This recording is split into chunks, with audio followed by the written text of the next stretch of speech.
We're all trying to eat better, and breakfast can be tough. Finding that healthy breakfast doesn't have to be boring, and Magic Spoon has the amazing flavors you love, but without all the bad stuff. 0 grams of sugar, 13 to 14 grams of protein, and only 4 net grams of carbs in each serving. Only 140 calories a serving. It's keto-friendly, gluten-free, grain-free, soy-free, and low-carb. You can build your own box. Available flavors to build your own box are cocoa, fruity, frosted, peanut butter, blueberry, cinnamon, cookies and cream, and maple waffle. And a note on those last 2. Cookies and cream and maple waffle used to be limited time flavors. Now they are back permanently. So go to magicspoon.com/Adam to grab a custom bundle of cereal and try it today. And be sure to use our promo code Adam at checkout to save $5 off your order. Magic Spoon is so confident in their product, it is backed with a 100% happiness guarantee. So if you don't like it for any reason, they'll refund your money, no questions asked. So remember, get your next delicious bowl of guilt-free cereal at magicspoon.com/Adam. Use the code Adam to save $5 off. Thank you, Magic Spoon, for sponsoring this episode. What's up? Welcome in. Hoge Jahns with you, and this podcast is brought to you by DirecTV Stream. Get your TV together with the best live and on-demand. Learn more at directtv.com. Welcome into game week. We are here. We have made it. It is post-Labor Day. The Bears are preparing for the Los Angeles Rams, and boy, are we ready. I can tell you that. Are you sure? I was ready like 3 weeks ago. When the Bills were in town, not the Bills, the Dolphins were in town. Wasn't that 3 weeks ago? I don't know. That feels like 6 weeks ago. Yes, it does. Yes, it does. Now the weeks start to fly by. This is the time where I tell you that before you know it, we're in week 7, which would be the Packers, I believe. But it's gonna fly by, Adam. Yeah, let's do it. Let's jump right in. I should warn everyone that so where I record looks straight outside, and I don't know if we're gonna get through this podcast. There is just like a massive storm bearing down outside this window, and so I'm guessing your ex could probably hear thunder during this thing, which is fine. I just hope the connection stays strong. It looks ugly out there, man. You better be ready when it gets dark. Oh yeah, I'm next. It's going to hit me first, then it's coming for you. From the suburbs to the city. Yeah. Power goes out. Then you have problems. Podcasts cannot be done without power. Yeah, well, there's a storm of brewing, right? And that's how it always is with the Chicago Bears as we go into game week. So there's so many storylines. And they're all the same right now, it feels like. It's seriously like I was thinking about why on a Tuesday here of a game week, I'm sitting here and I'm like, what do I even write about or talk about at this point? And it's because like usually on a Tuesday, we're still kind of tying up what happened on Sunday, the game before, but there is no game this week. There is nothing to really talk about from that perspective. So it's just like kind of digging up these same storylines. So we thought it'd be fun to do an episode on the storylines we hate about the Chicago Bears. The ones we're just tired about as we head into this week. And, maybe we could have some fun with, some prop bets, things like that, the over-under on the Bears season, things like that as well as we get through this episode. Because when Thursday's episode hits, we will be diving into a deep preview on the Los Angeles Rams, our weekly preview episode. We'll pick some games like we always do. And I'm looking forward to those episodes returning. But, yeah. The storylines we hate about this team, and we will jump in. Follow us on Twitter at Adam Hoge, at Adam Jahns. You can read me at NBCSportsChicago.com. Adam Jahns at The Athletic. TheAthletic.com/Hoge Jahns is where you go to subscribe. Check out our YouTube channel where you can be watching us, and maybe as the storm just crashes these windows in front of me, that'll be quite a scene to see on YouTube if you want to check that out. Subscribe and hit that notification bell to hear when we go live. And our shirts, I got a Hoge Jahns shirt on today, the old orange one. It's up for you on obviousshirts.com, and our whole collection is there. We'll have more too as the season rolls along. All right, Johnsy, why don't you kick us off? What are you most sick of? Number one, the Robert Quinn potential bounce back season. Oh, yes. This is a good one. There can't be any bounce if, like... Well, if he gets 3 sacks, he is successfully on the rebound. He is bounced back, but that's still not enough. No. That's still not enough. So the Robert Quinn, the what can you expect from Robert Quinn? Is he healthy? Is he durable? Is he capable enough at this point in his career? I am sick of it. Let's just see what happens. My expectations for that storyline are very low. I got a bold predictions column coming out tomorrow on The Athletic where I predict that, here's a tease, Travis Gibson will have more sacks than him, almost, we'll even say double the amount that Robert Quinn has. Wow. Yes. So I am tired of that storyline. Not buying the comeback story. No. And I enjoy a good comeback story. Who doesn't? See, I actually think he is going to have a better year, but I also think that there's a limit because I don't expect him to play any more snaps than he played last year, which was 51% of the defensive snaps. I think that's going to be part of the plan to get more out of him, is to play him and manage his reps. Didn't they already do some of that last year? Yeah, but I think that was after he got hurt. You know what I mean? And now he's already dealing with stuff. I understand that. But I think it's... Thing. Well, yes and no. I think it's start the maintenance before it's necessary, right? Well, maybe it is already necessary. But, don't let him get hurt significantly to the point his abilities are actually limited when he is out there. So if you play him less and that keeps him closer to 100% when he is actually rushing the quarterback, that's better than if he's not out there because he can't rush at 100%, if that makes sense. So I don't know, but I'm with you. If I set the over-under at 4.5 sacks for Robert Quinn? Under. Okay, I'll take the over, but only because I think it'll be like 5. Okay. Yeah. So I think Travis Gibson can get 5 or 6 this year. That's probably a bold prediction. That's a real bold prediction, but... Well, I think it's doable, though, because and I think I've said this before, Robert Quinn is not on the field. Somebody else has to be. And that means, I think, more of Travis Gibson, because it's going to be Gibson or Jeremiah Tachu.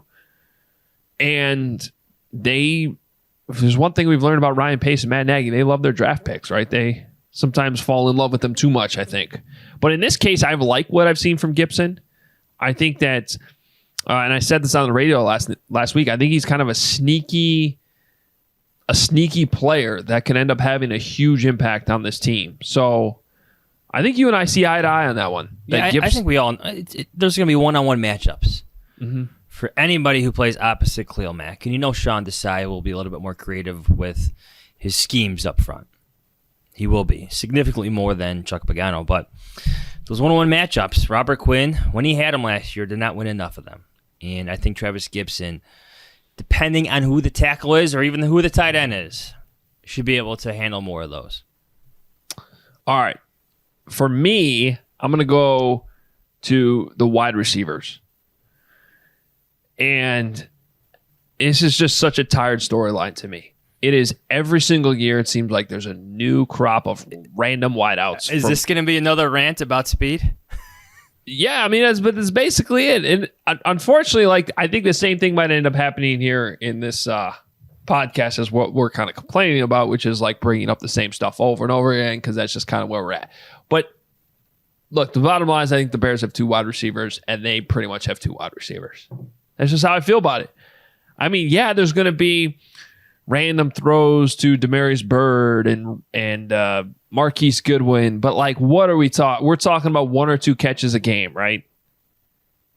I think that the Bears' 3rd leading wide receiver will rank 6th or 7th on the team in catches when it's all said and done. Because I put Jimmy Graham, Cole Kmet, David Montgomery. You might even have Damian Williams ahead of there, depending on if and when Tariq Cohen comes back.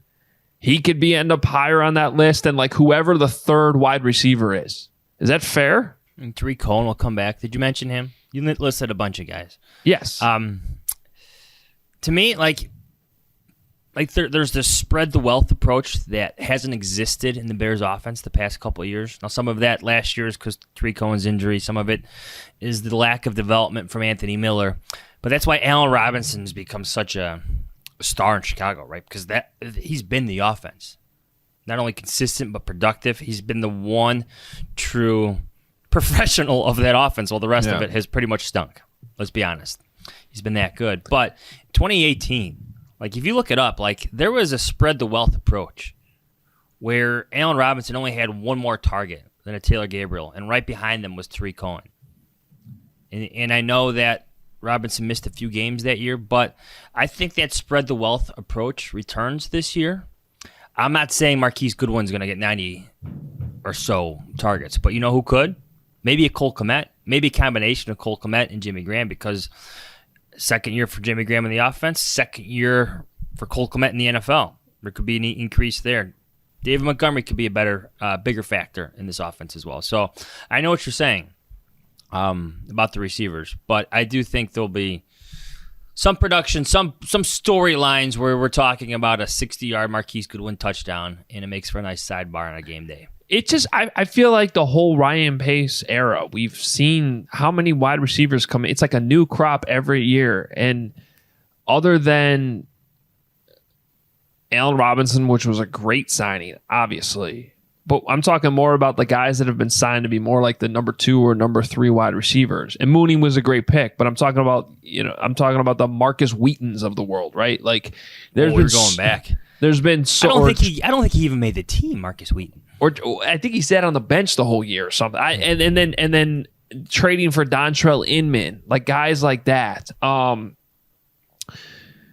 The point is, I think Taylor Gabriel is a good example. Like that's the one that worked out. And even he, though, had too many concussions and had to go away. I mean, like it's been a really hard battle. I feel like for the Bears to find the reliable depth at wideout, whether it's been through the draft and now cutting guys like Javon Wims and Riley Ridley, or if it's been in free agency. So the segment is Tired Bear Storylines, and I am tired of hearing about these 3rd and 4th wideouts that just never work out. Prove me wrong. Prove me wrong. You're right. All right, my next one's kind of a big one. Ooh. And we kind of buried the lead on this. But it's because we're tired of it. Yes, it's because I'm extremely tired of it, and I know this makes for good dialogue. I am tired of the Andy Dalton is the Bears starting quarterback storyline. He just is, everybody.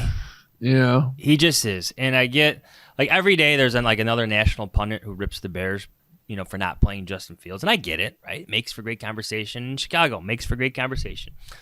Out at a bar, talking about Justin Fields, makes for great conversation. But Andy Dalton, since he was signed, since even Justin Fields was drafted, all the signs have been there that he's going to get this start, at least in the early going. Like for us, when we didn't see him get those first team, when we didn't see Justin Fields get more opportunities with the starters in training camp after his first preseason game, yes, they're sticking with it. The plan is still here. I guess I'm more tired of the complaints. Let's just see what happens now with Andy Dalton as the Bears starting quarterback. Well, I don't think it's going to be good, but that's just where I'm at. Yeah, look, at this point, we don't have a choice. It's what's happening. That's part of the argument. This is just how it is, everybody. Yeah. Look nasty out there. It's bad. It's I can't even see the tree that is right in front of my house, like right in front of these windows. It is. Can you hear it at all? Not yet. That's good. That means this audio equipment is good audio equipment. Yeah, it's pretty bad out there. But hey, we'll see if I survive. I don't know if we are going to survive the quarterback controversy. That's only a controversy outside of Hal's Hall. But I think that's partly because a lot of people think it should be a controversy inside Hal's Hall. And look, I'll just keep saying what I have been saying. Just unfortunately, everyone needs some patience because I think it's going to take care of itself. I do get a little concerned at times. The Bears are so invested in this idea of being too patient that they're missing what's like right in front of them. I know it seems like it's too good to be true, especially in Chicago, but yeah. See, I'm 100% convinced that Andy Dalton will be given time to figure it out too, or attempt to figure it out. Like there will be struggles. there will be some bad throws. There'll be some bad interceptions, but Andy Dalton will be given some time to figure it out. This is going to be like Mitch Trubisky, where he has like 2 bad throws in Atlanta, and Matt Nagy's got that hook thing when there's a guy in the stage you want to get off, and there was a quick hook. Immediately throws in Nick Foles. I don't think he's going to have the quick hook for Andy Dalton. He's just not. That itself is going to become another storyline because there'll be some struggles for Andy Dalton to document and to highlight and story, especially in the early going, because the schedule is not easy for the Bears. But yes, here's a scenario that can. I've said this before. I don't necessarily agree with it, but I can see why they are giving Andy this shot. Like, they signed him, they spent the money, the $10 million, whatever promises were not made. Like, I get it. And I also do actually agree with the idea that he hasn't done anything to lose the job yet. He's just not Justin Fields. Like, I don't think he was given a fair shake in the preseason games. I know it didn't always look pretty, but part of me also does want to see him with the full offense against a real defense and to just see how it plays out. I'm not very optimistic about how it's going to play out, but I do want to see it. So I could see why the Bears are like, let's follow through with this. And I'm not sure Justin Fields playing week 1 changes the results of the game. So there's a little preview for Thursday, because I'm just not that optimistic about this week. But if they lose to the Bengals week 2, like, I think everyone's just like, oh, well, week 2 is a win. And I don't necessarily know that. I think the Bengals have a pretty good quarterback too. I think they've improved at wide receiver. I don't think it's good. It's the NFL. Anything can happen. So if that offense through 2 weeks is really sputtering and the Bears are 0-2, what do you think happens then? Oh, they're sticking with Andy Dalton. That's where Matt Nagy has to go over those scenarios he mentioned and have real conversations. I have a new starting point for the Justin Fields era for the Bears. Okay. It's going to be Halloween against the 49ers. Okay. I think they're going to be maybe stubborn's not the right word, but again, I strongly believe they're going to give Andy Dalton time to right the ship. I think stubborn is the right word if that's the case. Okay, that's the case. Okay, fine. Okay, so Halloween. So they could theoretically be like a 3-4. Let's say they're 1-3 at least through the first 4 games, and that's giving them a win at the Raiders versus the Packers, at the Bucs. I mean, like, best case scenario, they could be. I don't want to say best case scenario, but realistically, they could be like 2-5 at that point, or how many games have they played? 1, 2, 3, 4, 5, 6, 7. So 2-5. Yeah, I'll give them 3 wins. Someone there, maybe a surprise win. I think as well as I do that nothing sparks change at Hallis Hall more than a loss to the Packers. Mike Glennon's last stand. Who'd they play? The Packers. They played the Green Bay Packers in Green Bay, and it was awful. Yes, just awful. So that October 17th game, I was looking at the schedule this morning. I'm like, I feel like that needs to be discussed more in terms of gauging where Andy Dalton is and how much they want to stick with this patient plan. Because you lose to the Packers, this organization above Matt Nagy is no longer patient. So this is where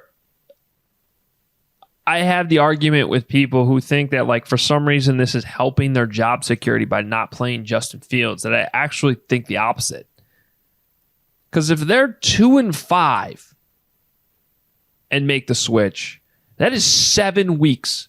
You think it's bad now that they're getting murdered nationally on every television program every day to the point that it's pretty much obnoxious, which is why this is one of your tired storylines? Imagine after they start losing. At 2-5, you're starting to talk about draft position, which the Bears don't have, by the way, because they traded their first round pick for Justin Fields. They're going to get... Now, I don't necessarily think that means the Bears ownership is reacting the same way as what the calls will be publicly, but I just feel like that's actually riskier to me. Like, that's a riskier proposition, because I think that could start to make certain people wonder, especially if then Justin Fields starts playing and shows potential, but the Bears still aren't winning because they've dug themselves too big of a hole and they have too many problems across the board. That, to me, is a road that if you're Ryan Pace and Matt Nagy, you don't want to go down. No. Well, you have to prove that you're best for Justin Fields. Now, even though you're the two men who identified Justin Fields, drafted Justin Fields, have adored Justin Fields, you have to prove that you're the best for his future and the Bears' future. I still think it's a 2-year thing going on with those guys. That's where the evaluation has to be, because, I get that the patient plan is going to frustrate fans, maybe frustrate the McCaskey family, but if you go ahead and completely clean house, I'm not saying, if they have a 1-win season, okay, clean house. But if they don't, and you still clean house, and you're just frustrated with Matt Nagy for whatever reason, what are you doing to the quarterback then? Now I'm going down a road that I didn't expect to go down when I vented about Andy Dalton in the storyline, but then I would say that the organization itself is messing with the future of their future. Well, I think until we see how this plays out, that's what a lot of people are worried about right now. Look how dark it's got at my house, by the way. Yeah. You look like you need a light. Why don't you go turn a light on? I am now. It's bright in here. We start talking about Andy Dalton, and all of a sudden it gets dark in the house. It's a joke, everybody. It's a joke. Ooh, there is a storm coming through right as we talk about the quarterback situation. So, all right. That's, the light comes on. Let's change the subject. Have you ever wanted to learn how to box or kickbox from real fighters? Well, Fight Camp brings the boxing and kickboxing gym right to your home with full body workouts that you'll actually look forward to, and a free standing punching bag that can take your hardest hits. Fight Camp is made for beginners to experienced boxers who want to box from home, with several different paths you can follow that teach you the skills along with the way paired with those workouts to reinforce your new learnings. There's also new content being released weekly that cover a range of easy to advanced. And Fight Camp is great for kids. Fight Camp is one of the only home workouts that are safe for kids to do because there are no heavy weights and spinning wheels. As soon as most people get their Fight Camp bag, the kids are always the first to walk up and want to try it. And you can pay for your Fight Camp over 24 months for less than the cost of a boxing gym and get it right away. Plus, Fight Camp offers free shipping with a 30-day money-back guarantee. Just go to joinfightcamp.com/fight to get free shipping on Fight Camp. Go to joinfightcamp.com/fight. Joinfightcamp.com/fight. Look, no one's perfect. Even the best baseball players strike out with bases loaded. The best golfers sometimes 3-putt with the tournament on the line. So if you feel like you've come up short in the bedroom sometimes, it is perfectly okay. But if it's bothering you, there are options. Go to GetRoman.com/Adam now. With Roman, you can get a free online evaluation and ongoing care for ED, all from the comfort and privacy of your home. A U.S. licensed healthcare professional will work with you to find the best treatment, and if medication is appropriate, it ships to you free with 2-day shipping. Getting started is simple. Just go to GetRoman.com/Adam and complete an online visit. Look, there's a straightforward way to take care of your ED. GetRoman.com/Adam now to get $15 off your first month. Get started now to save $15 off your first month of treatment. GetRoman.com/Adam. When you sweat, the primary electrolyte loss is sodium. Athletes can lose up to 7 grams per day. When sodium isn't replaced, it's common to experience muscle cramps and fatigue. So let me tell you about Element. That's my go-to drink mix after a good long run, a long bike ride, or really any workout that I do. Element has everything you need and nothing you don't. That means lots of salt with no sugar. Element is made to help anyone with their electrolyte needs, and it's perfectly suited for folks following a keto, low-carb, or even paleo diets. There is no sugar, no artificial ingredients, and no coloring. That's all unhealthy and unneeded. Dozens of professional teams and players are on monthly Element subscriptions too. So try it totally risk-free. If you don't like it, they'll give you your money back. No questions asked.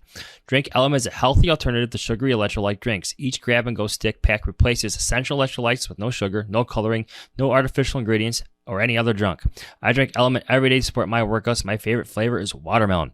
As a member of our community, Element has a very special offer for you too. Claim your free Element sample pack. You only have to cover the cost of shipping. Get yours here at drinkelement.com/Hoge Jahns. That's drinklmnt.com/Hoge Jahns. This podcast is brought to you by DirecTV Stream. Does this sound familiar? You've got one device that lets you catch the game live, another lets you stream your favorite shows, you're watching your sports highlights on your phone, and you get your neighbor's best friend's login for the good stuff. Well, I want to tell you about a simple way to get all the entertainment you love without the hassle. It's called DirecTV Stream, and it brings you your live TV and on-demand favorites together like never before, so you can watch your favorite sports, movies, and shows all in one place. That means no more juggling your remotes and no need to buy another device ever again. The best part, there's no annual contract. So get rid of the clutter and the confusion and get your TV together with DirecTV Stream. You can learn more at directtv.com. Compatible device required. Content varies by package. All right, other tired storylines. There's so many, right? I'll give you another one. And actually, I don't know if this should be a tired one, but it's Eddie Jackson. Like, to me, it's a perfect example of a player who deserves some criticism because his play level didn't match, which who knows, could end up being what we saw the ceiling was back in 2018, right? Maybe that's the case. But it's gone like completely overboard too. So like where a guy has become like one of the almost like villains on the team for some reason, like with the fan base. And like, I don't think that's fair.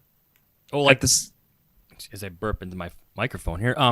Like they're tired of hearing from Eddie Jackson because he's not making enough plays to warrant the status of Eddie Jackson.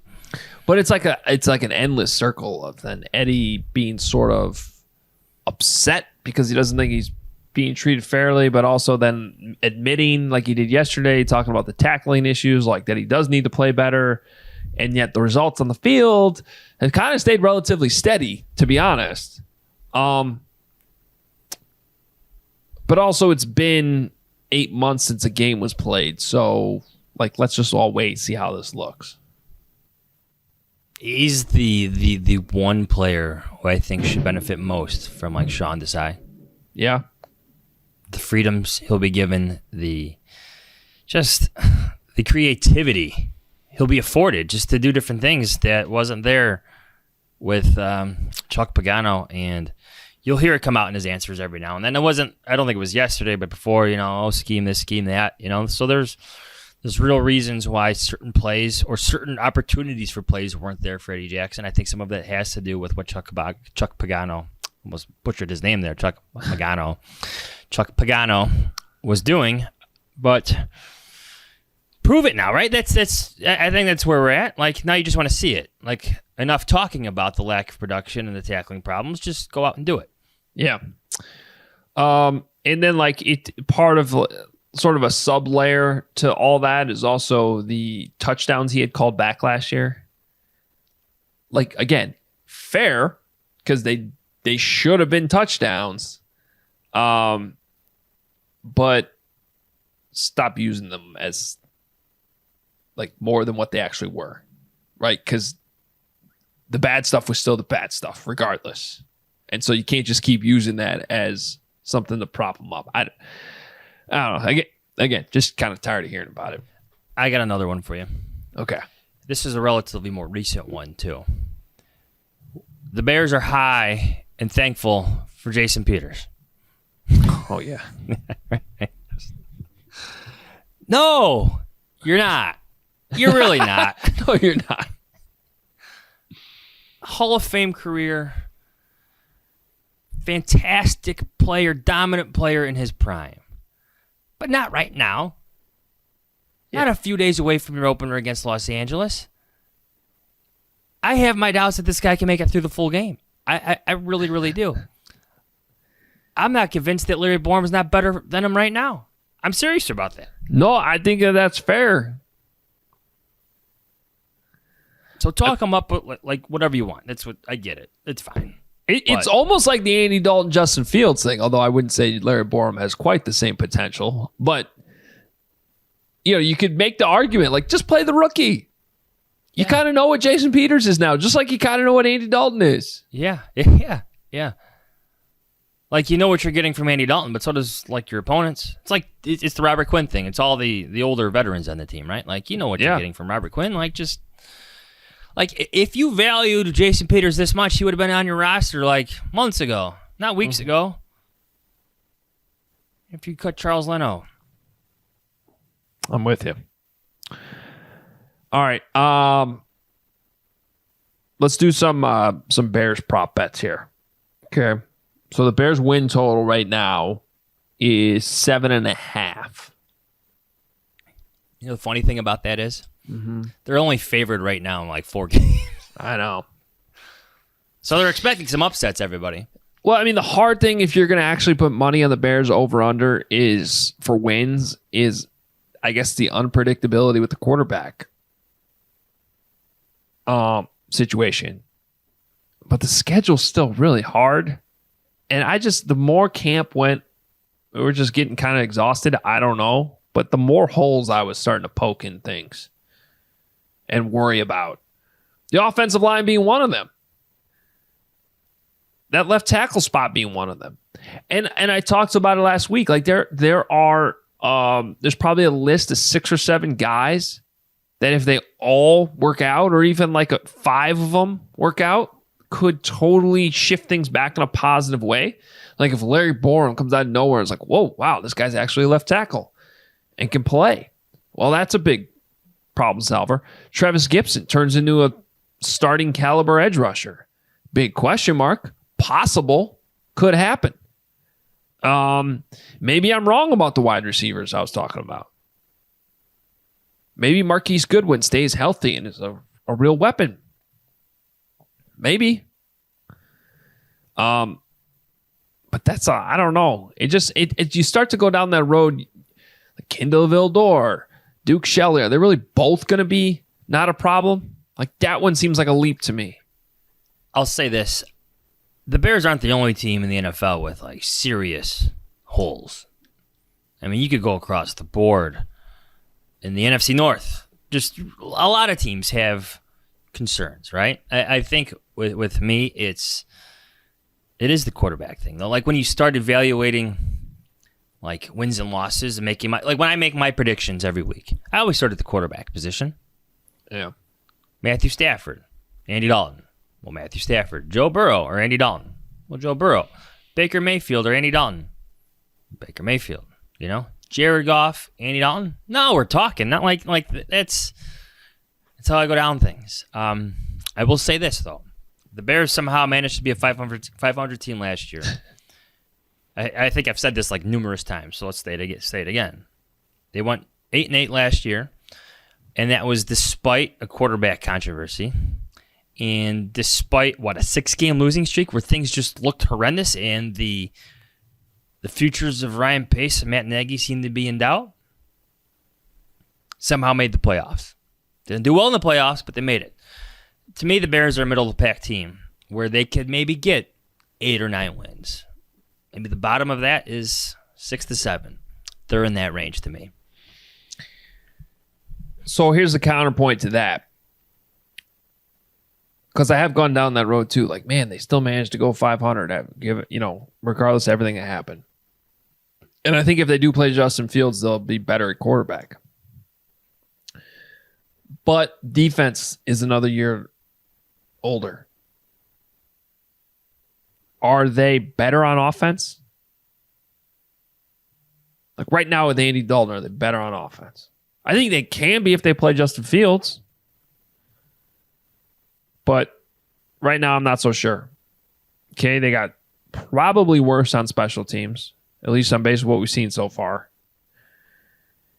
And the schedule is at least as hard, if not harder.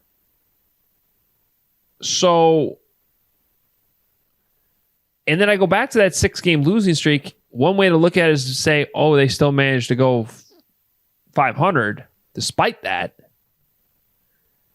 Another way to look at it is it happened, which means it's something that could happen. Like the idea that I didn't think that the Bears were a team that were in danger of ever having one of those spiraling out of control NFL seasons, which sometimes happens. We've seen it happen. Well, we've seen Matt Nagy weather the storm as we sit in storms. It's very nasty outside my house right now. Like, and finish 8-8. Yeah. Like, he's dealt with some crap and gotten out of it. But at what point if it starts to happen again, do you lose the buy-in that I've always said I think he has and had last year? I think was a big reason why they were able to rebound out of that. That's what I wonder about. And if you have a couple key injuries here and there, I'm not saying that's going to happen. I guess to get back to the question, which was the 7.5 over under on the win total, I'm going to go under. Like if I had to bet it, I would go under. Have you seen Mike Sandos, the Athletic NFL Insider's latest column, or one of his most recent columns, asking executives to rank the teams in either conference? Have you seen that? No, I have not yet. So he has the Bears. And he was actually surprised by this because the Bears were a playoff team last year. But in his rankings, or his polling, I should say, the Bears finished 14th out of the 16 teams in the NFC. Like, that's where the executive polling projected them. Wow. 14th. Can you name the two teams underneath them? See if you could guess. The Lions. There you go. And the Eagles. No. Stay in the NFC East. Oh, the Giants? The Giants. I actually think the Giants might be okay. See, now I'll disagree with executives, and let's just be honest. Sometimes this is a matter of opinion. I think this reflects maybe the Andy Dalton consensus out there, but like they're behind the Falcons, they're behind the Panthers, they're behind the Eagles. But again, I think it goes back to the quarterback conversation. I take Matt Ryan, Sam Darnold, and maybe even Jalen Hurts some days over Andy Dalton. Yeah. Yeah, I think that's interesting. And our listeners should definitely check that out. I will check that out on The Athletic, theathletic.com/Hoge Jahns, where you can read stories like that. Man.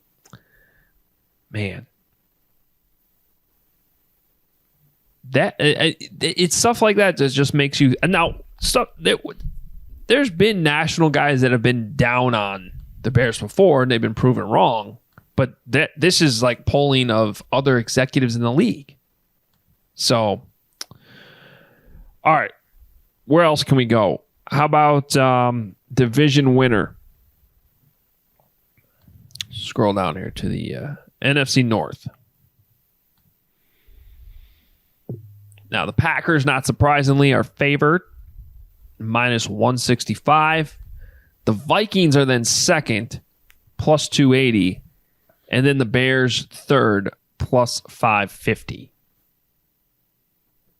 And I don't necessarily think the Vikings are that great. I don't either. But there's a significant gap there between the Vikings and Bears. And then there's the Lions at +2,100. That's bad. You know, one of my favorite storylines this year in the NFL is all the sound bites that the Lions, Dan Campbell, is going to deliver every single week. That's just headed for disaster.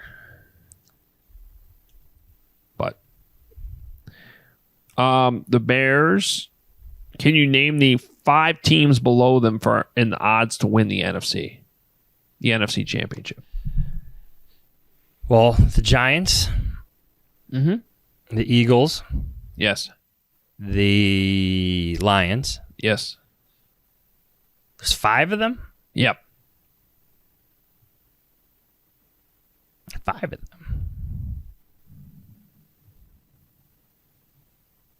So that kind of surprises you. You think that they should be even lower. No. The other two are in the NFC South. Oh, New Orleans and Carolina. No, Atlanta and Carolina. Yeah. But Saints are still significantly ahead of the Bears. Now, I will say this. When we did our polling for The Athletic and our power rankings, I put the Bears above all those teams. Interesting. Even though I would take some of the quarterbacks over Andy Dalton. I just think there's just too many questions about quarterback. Jameis Winston in New Orleans. Sam Darnold, new system down there. Who knows? Who the Falcons? That seems like a team on verge of a major rebuild. And I know what I just said about the quarterbacks, but I think overall in terms of team, I think the Bears just have better rosters than a lot of those teams. Yeah. Well, maybe overall, but... And again, it goes to Justin Fields. That changes the conversation about everything. And every power ranking, every executive anonymous polling, which changes everything. Which makes you wonder, what are they waiting for then? If it's that unanimous around the league, in the media, with the fans, it's just... Like you mentioned, all those quarterbacks I just listed, even going to the Baker Mayfield, I would take Justin Fields over Baker Mayfield. Oh, I would too. Yeah, I would. And you and I have both been very critical of Matthew Stafford. I feel like this is a perfect year for, what's the argument about Matthew Stafford? He's been underrated, underappreciated, overlooked in Detroit. Well, now he's got a chance to prove all that wrong, right? Now we get to see whether or not he's overrated by his current team and his contract and all that. Well, that's certainly the big storyline if you're in LA and on the other side of this matchup Sunday. You get a good test against the Bears defense, and if you perform well, then all he needed was to get out of Detroit. And if he doesn't, then it's the same Matthew Stafford. So we'll see. We'll see there. I don't know. All right. Who are you picking to win the NFC North? Packers. Last dance for Aaron Rodgers, for Devontae Adams. I'm not sure they're better, though, as a team. No, but I'm not sure the Bears are either with Andy Dalton. Oh, yeah. I'm picking, just to be clear, I'm picking the Packers to win the North, too. I guess, I don't know if they're a legitimate Super Bowl contender. Yeah, I don't think they are either. And it's going to be, Aaron Rodgers is still going to be very dangerous, but it would be hard to duplicate what he did last year. Absolutely. When he was just a straight killer. So... Well, he wants to be a straight killer again in his last season there. That's how he's going to go out there in Green Bay. But I don't know if that end result is still a Super Bowl championship. Who finishes second? See, I'm not... This is where, you could really debate everything I just said earlier in this podcast, because I'm not sold on the Vikings. I think the Bears are just as good as the Vikings. My guy Kirk Cousins doesn't exactly win big games, does he? No, he doesn't. If Justin Fields plays at least 12 games, I'll pick the Bears to come in second. If not, I think the Vikings come in second. What if he takes over in week 8, like my bold prediction? Midpoint. Still has a lot of football now, an extra game. Yeah. And I think 2 matchups against the Vikings.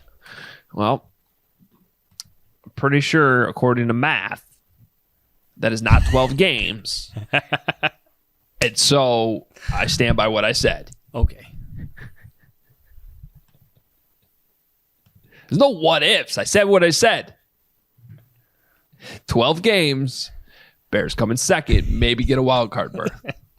You bring up the what if. No 12 games. No ticky, no tacky. So all the Marvel fans will appreciate this comparison right now, or whatever you want to call it. That show like What If. I know you watched all the Marvel movies last year, so I don't know if you realize this, because if you gotta catch up on all the TV shows. When do I do that? they're bringing in this multiverse. Just so you know, this is what we're dealing with. What does that even mean? It means like two different realities for like one person. I did watch like the first episode of Loki. Okay, so what you have right now is like two different realities for the Chicago Bears. The one where you start Justin Fields and the one where you start Andy Dalton. And, they're going different directions, it just seems like. All the Marvel fans will appreciate that reference. I'm sure of it. They are going different directions. Actually, having not seen all the shows you're talking about, that still made a lot of sense to me, and I agree with it. So, all right, we should get out of here. We'll be back Thursday with our preview episode. Who we got coming on to join us? I think Jordan. You don't want to attempt her last name? Our Rams writer. Jordan Rodriguez, right? Is that how you say it? Yeah. She does great work for The Athletic. Covering She's been tough to get, though. This might be the first time she's been on the podcast. Nah. Well, we've had Rich Hammond before. Oh, yeah. I think you're right. Well, she used to cover the Panthers, right? Yeah, but we would get Joe Person. Yeah. No, so she'll be on. We'll do our regular beat writer preview as we do every week, and then pick our games. Pick the games. Who will pick the Bears? I was going to say, it's pretty obvious where we're leaning on. Maybe Kent, our producer, Sunday night. We'll pick the Bears. Man, how bummed do you think NBC is right now? Well, for the Andy Dalton, Matthew Stafford showdown. The Bears are always a big draw. They're not bummed. The ratings are going to be one of their best for the season. Well, the ratings are always good, but the games are not. Yeah. I mean, how many times have we seen the Bears just absolutely get demolished on Twitter during these primetime games? Yeah. Like, they don't get demolished in the score. It's just ugly. And everyone's like, this, that, like negative. That's why they have the reputation they do, if we're being honest. So, see how it goes. We'll break it all down Thursday. Follow us on Twitter at Adam Hoge, at Adam Jahns, NBCSportsChicago.com for me. TheAthletic.com/Hoge Jahns is where you go to subscribe. You can get all the Johnsy stuff, Kevin Fishbane, the whole crew. It's all really good, worth subscribing. And make sure you check out our shirts on ObviousShirts.com. We're getting there. We're getting closer and closer and closer in game week. And we will talk to you and preview it all on Thursday. See ya. Justin Fields!